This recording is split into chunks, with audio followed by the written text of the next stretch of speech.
تو بچیوں کے اور بچوں کے لڑکوں لڑکیوں کے جو ماں باپ ہوتے ہیں وہ اتنا زیادہ سوچتے نہیں.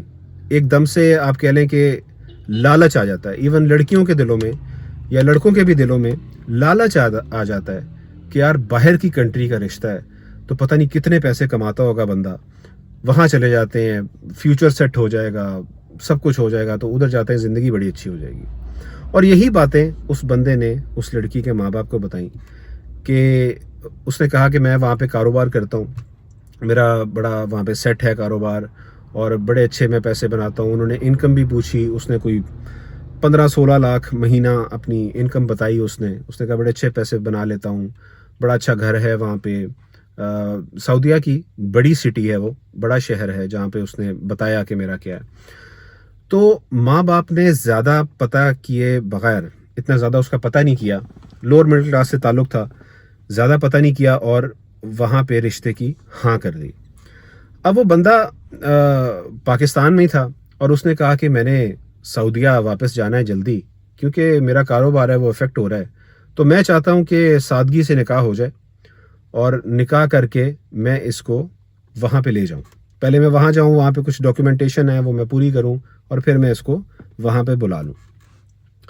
تو اسی طرح ہوا کہ اس کے ماں باپ نے اتنا زیادہ پتہ نہیں کیا. حالانکہ میں یہ سمجھتا ہوں کہ جہاں بھی آپ رشتہ کر رہے ہو, بیٹی کا کر رہے ہو یا بیٹے کا کر رہے ہو, کم از کم فیملی بیک گراؤنڈ, فیملی کیا کرتی ہے, لڑکی کے پیرنٹس کیا کرتے ہیں, لڑکے کے پیرنٹس کیا کرتے ہیں, ان کا پورا بیک گراؤنڈ آپ کو پتہ ہونا چاہیے, آپ کو پتہ کروانا چاہیے. ایک تو ہے نا لوگ خود بتاتے ہیں, پتہ کروانا چاہیے اور اچھی طرح پتہ کروانا چاہیے کیونکہ رشتے کا معاملہ ہوتا ہے. تو انہوں نے اتنا پتہ نہیں کروایا اور ہاں کر دی اور بڑی جلدی میں لڑکی کا نکاح ہو گیا. اب جب نکاح ہو گیا, نکاح کر کے وہ سعودیہ چلا گیا اور کچھ مہینے کے بعد وہ واپس آیا اور اپنی بیوی کو اپنے ساتھ سعودیہ لے گیا. اب آگے جو میں آپ کو کہانی سنانے لگا ہوں, آپ کے بھی رونگٹے کھڑے ہو جائیں گے. ہوتا ہی ہے کہ اتنی لمبی لمبی اس بندے کی داڑھی تھی, شلوار قمیض پہنتا تھا یا جو عرب کا وہاں پہ جو ڈریس ہے جس کو توپ بولتے ہیں میرے خیال میں, توپ پہنتا تھا. اور 5 وقت کا نمازی, روزے باقاعدگی سے اس نے رکھنے, نمازیں باقاعدگی سے اس نے پڑھنی, مدینہ منورہ بھی جانا, مکہ مکرمہ بھی جانا, عمرے کیے ہوئے تھے, حج کیے ہوئے تھے اس بندے نے, اور کہیں سے بھی وہ بندہ کسی طرح سے بھی 2 نمبر نہیں لگ رہا تھا, 1 نمبر لگ رہا تھا. تو لڑکی جب وہاں پہ پہنچی تو پہلا جو مہینہ تھا لڑکی کا وہ تو بڑا اچھا گزرا. اس کے بعد آہستہ آہستہ وہ بندہ چینج ہونا شروع ہوا اور اس نے اپنی بیوی سے غلط قسم کی ڈیمانڈز کرنا شروع کر دی. اس نے کہا کہ میرا کاروبار ہے, یہاں پہ مجھے عربی ملتے ہیں اور بہت سارے لوگ ملتے ہیں, مجھے ان کے ساتھ کاروبار کرنا پڑتا ہے, تو تم میرے ساتھ جایا کرو میٹنگز کے اندر, یا جو بھی رات کو پرائیویٹ میٹنگز ہوتی ہیں, وہاں پہ بھی پرائیویٹ میٹنگز ہوتی ہیں, جیسے پاکستان میں ہوتی ہیں پرائیویٹ, وہاں پہ بھی پرائیویٹ میٹنگز ہوتی ہیں, تو میرے ساتھ پرائیویٹ میٹنگز میں جایا کرو. لڑکی کا اتنا زیادہ ایکسپوجر نہیں تھا, یونیورسٹی سے پڑھی ہوئی تھی لیکن جاب کا کوئی ایکسپیرینس نہیں تھا, باہر کی دنیا کا اس کو پتہ نہیں تھا کہ کیا ہو رہا ہے باہر. تو وہ اس کو پہلی میٹنگ پہ لے کے گیا تو لڑکی کو احساس ہوا کہ جو اس کے ساتھ جو مرد ہیں وہ اس کو بڑی گندی نگاہ سے دیکھ رہے ہیں, بڑی بری نگاہ سے دیکھ رہے ہیں. عورت کو اللہ تعالیٰ نے ایک, اس کو کہتے ہیں نا 6 یا 7ویں حص آپ کہہ لیں, عورت کے اندر ایک حص ہوتی ہے, مرد کے اندر بھی ہوتی ہے لیکن تھوڑی ہوتی ہے, عورت کے اندر اللہ تعالیٰ نے ذرا زیادہ رکھی ہوتی ہے. اگر عورت کو کوئی بندہ گھور کے دیکھ رہا ہے نا, تو اگر وہ اس کی طرف دیکھ بھی نہیں رہی ہے تو اس کو پتہ چل جاتا ہے کہ یہ بندہ 10 بندے کھڑے ہوں ان میں سے ایک دیکھ رہا ہو تو اس کو پتہ چل جاتا ہے کہ فلانا بندہ میری طرف گھور کے دیکھ رہا ہے. نظر کا بھی پتہ چل جاتا ہے عورت کو کہ نظر اس انسان کی نظر میں شرم ہے, حیا ہے یا نہیں ہے, یہ بھی پتہ چل جاتا ہے. تو اس نے محسوس کیا کہ وہ بندے بڑی غلط نظر سے اس کو دیکھ رہے ہیں. البتہ وہ میٹنگ ہوئی, گھر واپس آئے اور اس بندے نے اپنی بیوی سے پوچھا کہ تمہیں میرے بزنس پارٹنرز یا جو بھی بزنس کے جو میرے دوست ہیں جن کے ساتھ میں کاروبار کرتا ہوں یا لین دین کرتا ہوں, وہ تمہیں کیسے لگے؟ تو اس نے اس بندے کے بارے میں بتایا کہ مجھے ایسا ایسا محسوس ہوا. تو اس بندے نے کہا نہیں ایسی کوئی بات نہیں ہے, وہ بڑا اچھا بندہ ہے، یہ ہے وہ، بڑی تعریفیں کی اس نے اس کی.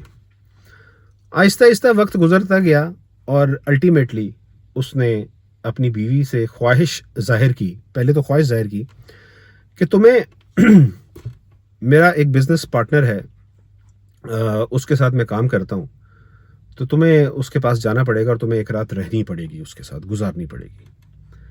اس لڑکی کے پیروں تلے سے زمین نکل گئی کہ میرا خاوند مجھ سے کیا ڈیمانڈ کر رہا ہے، میرے سے کیا بات کر رہا ہے.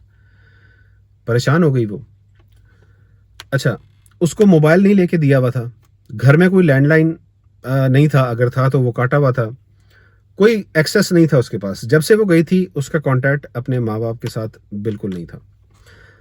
اچھا، جب وہ گھر سے جاتا تھا تو اندر سے کنڈی لگا کے جاتا تھا، باہر سے کنڈی لگا کے جاتا تھا. کمرے میں اس کو بند کر دیتا تھا. کمرے میں کافی بڑا سارا اس کا جو کمرہ تھا وہ کافی بڑا تھا، اسی میں اس کو بند کر دیتا تھا. اس کی کھانے پینے کی چیزیں وہیں پہ رکھ دینی. Bath room, attach bath room تھا کمرے کے اندر، بند کر کے جاتا تھا. تو اس نے یہ خواہش ظاہر کی تو اس کے پیروں کے نیچے سے زمین نکل گئی. اس نے کہا میں تو نہیں کروں گی، میں نے تم سے شادی کی ہے، تم کس قسم کی بات کر رہے ہو میرے ساتھ کہ میں کسی اور بندے کے ساتھ رات گزاروں. اس نے کہا نہیں، یہ تو تمہیں کرنا پڑے گا. لڑکی نے، اس کی بیوی نے ریزسٹ کیا. اس نے کہا نہیں میں تو نہیں کروں گی. اس نے کہا کہ ہم پھر تمہیں جان سے تم جاؤ گی، تمہیں مار دیں گے. اور وہ پریشان ہو گئی. اس کے پاس اسلحہ بھی تھا اس بندے کے پاس. اس نے اس کو تھریٹ کیا، اس نے کہا میں جان سے مار دوں گا. اب مرتی کیا نہ کرتی، اس کو کرنا پڑا. اس کو گاڑی میں بٹھایا، اس نے اس بندے کی گھر لے کے گیا اور رات کو تقریباً 7 یا 8 بجے اس نے اس کو ڈراپ کیا. اور وہ صبح لڑکی واپس آئی. صبح اس بندے نے پتہ نہیں اپنے ڈرائیور کو، کوئی عربی تھا یا جو بھی تھا، پاکستانی تھا، انڈین تھا، اس نے اپنے ڈرائیور کو کہا کہ اس کو واپس ڈراپ کر کے آؤ. تو رات گزار کے وہ واپس آ گئی. اور یہ چیز جو ہے یہ معمول بن گیا، یہ معمول بن گیا. اور وہ تقریباً ہر رات کو، ہر دوسری رات کو، تیسری رات کو، یا ہر رات کو جو بھی ہے، وہ اپنی وائف سے کہتا تھا کہ تم نے جانا ہے. اور پتہ چل گیا اس کی بیوی کو کہ یہ پیسے لیتا ہے اور اس کا کاروبار ہی یہی ہے. اور وہ پورا ایک گینگ تھا اور وہ گینگ ابھی بھی موجود ہے. اب اس لڑکی نے سوچا کہ اب میں یہاں سے، اس عذاب سے نکلوں گی کیسے. اس نے بہت سوچنا شروع کیا کہ اب میں کیا کروں، کیسے کروں، لیکن اس کو کچھ سمجھ نہیں آ رہی تھی. آبویسلی اس کو کبھی اس نے موبائل نہیں لے کے دیا، کبھی اس کو فون نہیں لے کے دیا، گھر پہ فون نہیں تھا، وہ کسی کو کانٹیکٹ نہیں کر پا رہی تھی. اور دوسری بات یہ کہ وہ ایک، میں نے آپ کو بتایا کہ ایک گینگ تھا، اور گینگز جس طرح آپریٹ کرتے ہیں وہ بڑے روتھلیس ہوتے ہیں. البتہ وہ جاتی رہی اور ملتی رہی لوگوں سے، اور روز مرتی رہی، روز مرتی تھی وہ لڑکی. اور اس کے خاوند کو بالکل بھی اس کے اوپر ترس نہیں آ رہا تھا کہ یار میں نے اس کے ساتھ نکاح کیا ہوا ہے اور میں اس کے ساتھ کس قسم کی حرکتیں کر رہا ہوں اور کس قسم کی حرکتیں کروا رہا ہوں اس سے میں. تو وہ اسی طرح روزانہ روٹین کے اندر جاتی رہی. ایک دفعہ کیا ہوا کہ ایک دفعہ آئی تھنک کوئی پاکستانی تھا بندہ، اس کے پاس اس کو جانا پڑا. وہاں پہ جا کے اس نے ہاتھ جوڑ لیے، اس کے پاؤں پکڑے، اس کو التجا کی کہ مجھے اس گن سے نکال دو کسی طرح. اس نے کہا بھائی گینگ ہے، مجھے بھی مار دیں گے، تمہیں بھی مار دیں گے، میں کس طرح سے تمہیں نکالوں یہاں سے. اس نے کہا بس تم اس طرح کرو کہ مجھے تم اگر میرے اوپر ایک احسان کر دو تو میں ساری زندگی تمہیں دعائیں دوں گی. مجھے بس ایمبیسی کے قریب اتار دینا. صبح تم نے مجھے گھر چھوڑنا ہے، مجھے ایمبیسی کے قریب اتار دینا. اس کو پتہ نہیں کیا ہوا، اس کو ترس آ گیا. اللہ تعالیٰ نے اس کے دل میں اس لڑکی کے لیے ترس ڈال دیا. صبح ہوئی، اس نے اس کو گاڑی شاڑی میں بٹھایا اور اس کو ایمبیسی کے قریب اس نے اتار دیا.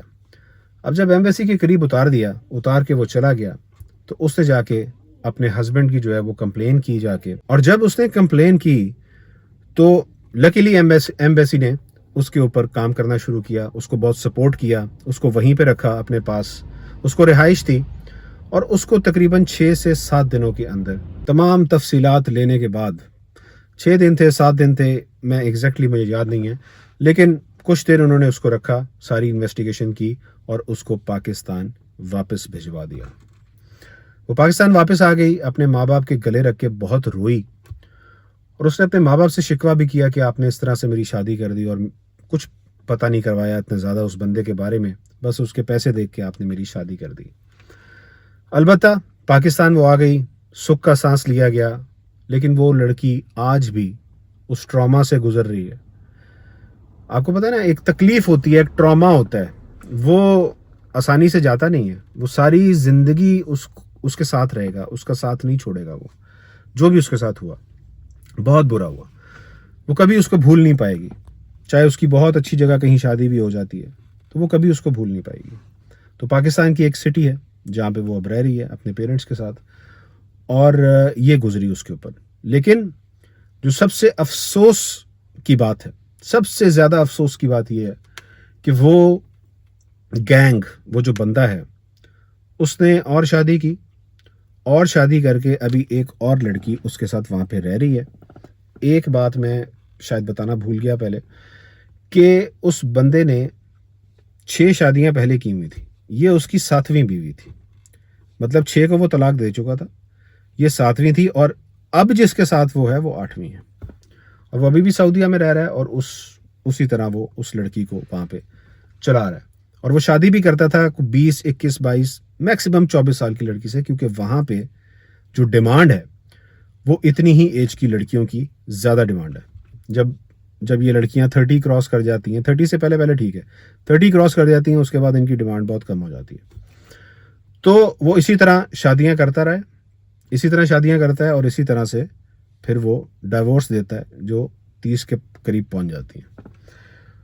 تو یہ گینگ اسی طرح آپریٹ کرتے ہیں, بڑے روتھلیس ہوتے ہیں, یہ کسی کو نہیں چھوڑتے. جب ان کو پتہ چل جائے کہ ہم اب پکڑے جائیں گے, تو جو ان کے پاس بندہ یا بندی ہوتی ہے اس کو یہ مار دیتے ہیں تاکہ کچھ ثبوت نہ ملے. تو بڑی لکی ثابت ہوئی وہ لڑکی, اور وہ گھر آ گئی اپنے واپس, لیکن وہ گینگ ابھی تک آپریٹ کر رہا ہے. تو میرا مشورہ یہی ہے ماں باپ کو کہ پیسہ دیکھ کے, صرف پیسہ دیکھ کے شادی مت کریں. لڑکی کی شادی آپ نے اپنی بیٹی کی شادی کرنی ہے یا بیٹے کی شادی کرنی ہے تو بڑے دیکھ بھال کے کریں, پتہ کروائیں فیملی بیک گراؤنڈ کیا ہے, اور ماں باپ کہاں سے ہیں, کس علاقے سے ہیں, کیا کرتے رہے ہیں, بھائی بہن کتنے ہیں, تو سب پتہ کروائیں بیٹیوں کے لیے, بیٹوں کے لیے, اور اس کے بعد کوئی سٹیپ اٹھائیں. کیونکہ شادی کا معاملہ ہوتا ہے, آپ کسی ایسے انجانے بندے سے اپنی بیٹی یا بیٹے کی شادی نہیں کر سکتے. تو یار میں نے اپنا انسٹاگرام دیا ہوا ہے, وہاں پہ مجھ سے کانٹیکٹ کریں, میں نے اسی ویڈیو کی ڈسکرپشن کے اندر دیا ہوا ہے. واٹس ایپ بزنس نمبر بھی دیا ہوا ہے, وہاں پہ بھی آپ کانٹیکٹ کر سکتے ہیں اور اپنی سٹوری سنا سکتے ہیں. تو ابھی تک کے لیے اتنا ہی. لائک, شیئر اور سبسکرائب کرنا مت بھولیے گا. Take care of your self. اللہ حافظ.